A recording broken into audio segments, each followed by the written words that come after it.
Presidente, Sr. Secretário de Estado, Srs. Deputados. Eu começaria por uma questão de fundo relativamente à tomada destas medidas, que é o problema que já algumas vezes coloquei, do plano energético ou de uma estratégia energética do Governo. Eu gostaria de ler, outra vez não tive tempo, palavras do professor Delgado Domingos,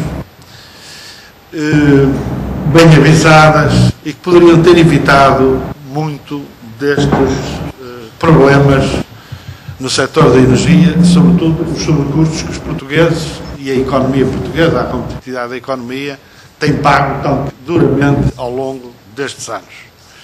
A começar pela necessidade de alguma abordagem integrada de todas as formas de energia utilizadas.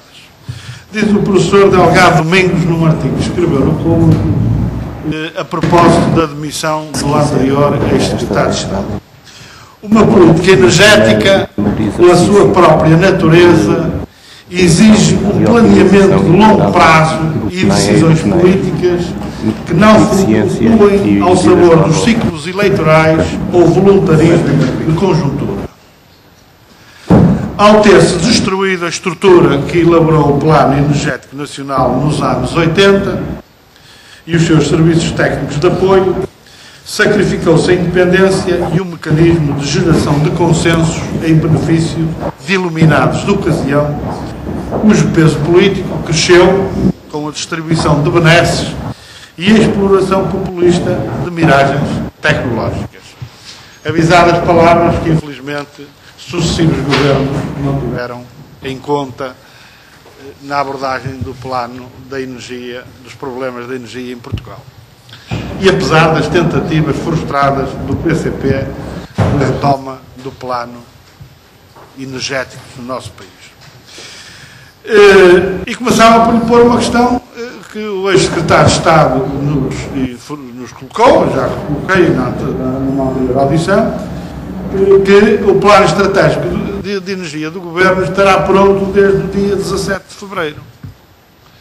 E, portanto, eu começaria por perguntar, por colocar a questão, por quando é que a Assembleia da República terá direito a conhecer esse plano energético, objetivos, eixos estratégicos, sem os quais, do nosso ponto de vista, vão sendo tomadas medidas avulsas, que até podem ser positivas, podem ir no sentido correto, mas inevitavelmente retiram uma visão integrada, digamos assim, ao desenvolvimento de todos estes processos.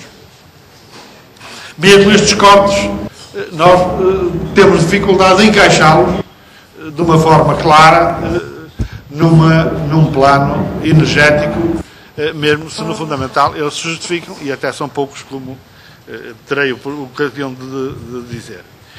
Tanto mais que alguns destas situações avançam em simultâneo com a privatização de empresas estratégicas, ou completar de privatização de empresas estratégicas do setor, como a EDP e a REN e a própria Galp, com todas as consequências gravíssimas para a segurança do abastecimento.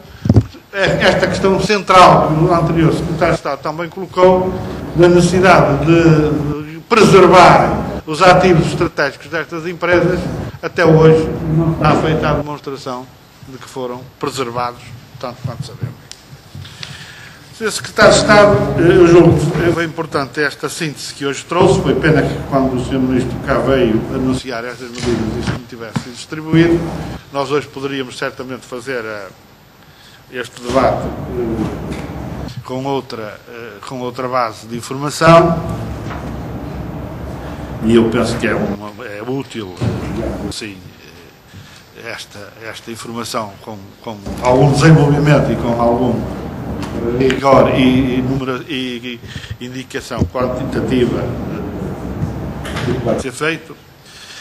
Mas eu começaria por lhe colocar por fazer aqui uma afirmação obrigatória, que fiz também no plenário, foi pena os partidos, já não digo o partido que acabou de sair do governo, mas os partidos que suportam o atual governo ao longo destes anos não tivessem tivesse sido possível estar de acordo com o PCP, quando o PCP propôs em iniciativas legislativas algumas destas medidas de corte relativamente às chamadas rendas, aos chamados lucros excessivos, que infelizmente parecia que era apenas uma questão que nós víamos, só nós víamos, quando falávamos em lucros excessivos do sistema eletroprodutor, quando solicitávamos a vinda aqui dos responsáveis destas empresas, inclusive para discutir os seus lucros anuais, que nos pareciam de facto excessivos e continuam a parecer-nos excessivos. Bom, regressando à questão do nosso requerimento, o Sr. Secretário de Estado sabe, conhece o estudo que foi entregue à Troika ligado com este problema e que está na base, penso eu, desta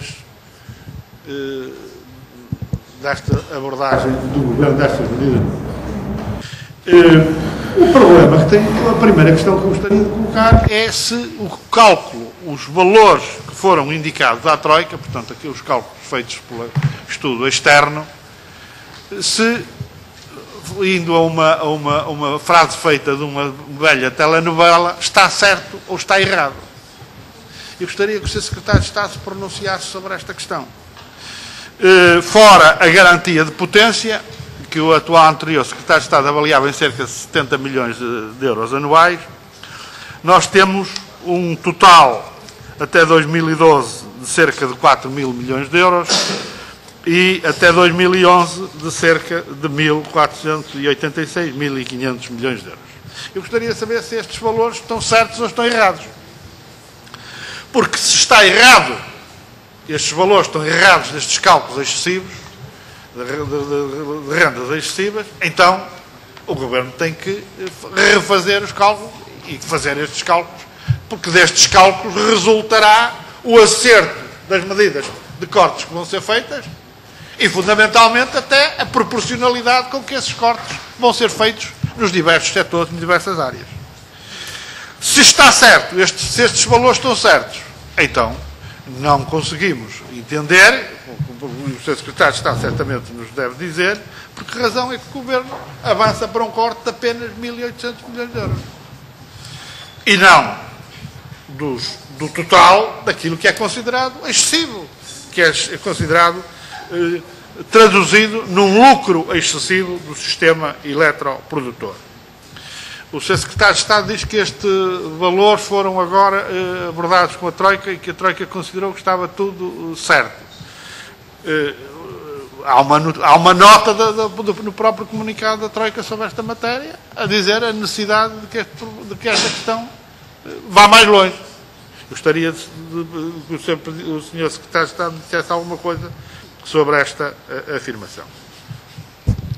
De qualquer das formas, há aqui uma outra questão que insistia em colocar.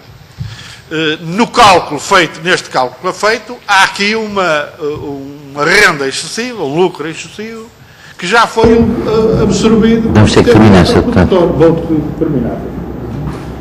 E esse lucro excessivo são cerca de 1.500 euros pelas tais contas que foram entregues à Troika. Eu gostaria de perguntar ao Sr. Secretário de Estado, mais uma vez, o que é que os senhores vão fazer relativamente a estas rendas excessivas já recebidas. Foram recebidas, até 2011 foram recebidas. O que é que lhe vão fazer? Se as vão transformar numa redução do déficit tarifário, se as vão transformar numa devolução, como deveria ser feita aos consumidores domésticos e empresariais. Eu vou terminar, Sr. Presidente, apenas referindo o seguinte. O Sr. Secretário de Estado falou de dar-nos uma informação sobre o quadro de regulamentação dos cortes. Há dois que estão, ou pelo menos um está mais ou menos claro, das cogerações. Eu, de qualquer das formas, ainda lhe perguntava qual é o ponto de situação sobre as auditorias às cogerações, mas relativamente às garantias de potência, a regulamentação ainda irá acontecer até 15 de agosto, cerca de 15 de agosto, 45 dias após o de junho. Está bem, no prazo previsto. Eu gostaria de lhe perguntar, relativamente às outras medidas, quando é que estão previstas, de facto, a sua regulamentação. E apenas esta questão, relativamente às centrais que vão ser atingidas por esta medida de cortes de garantia de potência, gostaria de lhe perguntar exatamente quais são as que vão ser sujeitas a esse corte e quais as que não vão ser sujeitas a esse corte. Obrigado.